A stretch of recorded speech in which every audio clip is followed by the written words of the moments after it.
नमस्ते महालक्ष्मी नमोऽस्तुते। नमस्ते गरुडारूढे कोलासुरभयङ्करी सर्वपापहरे देवी महालक्ष्मी नमोऽस्तुते।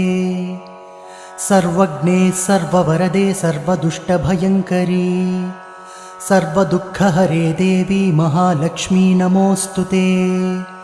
सिद्धिबुद्धिप्रदे देवी भुक्तिमुक्तिप्रदायिनी मन्त्रपूते सदा देवी महालक्ष्मी नमोऽस्तुते। आद्यन्तरहिते देवी आदिशक्तिमहेश्वरी योगज्ञे योगसम्भूते महालक्ष्मी नमोऽस्तुते। स्थूलसूक्ष्ममहारौद्रे महाशक्ति महोदरे महापापहरे देवी महालक्ष्मी नमोऽस्तुते। पद्मासनस्थिते देवी परब्रह्मस्वरूपिणी परमेशी जगन्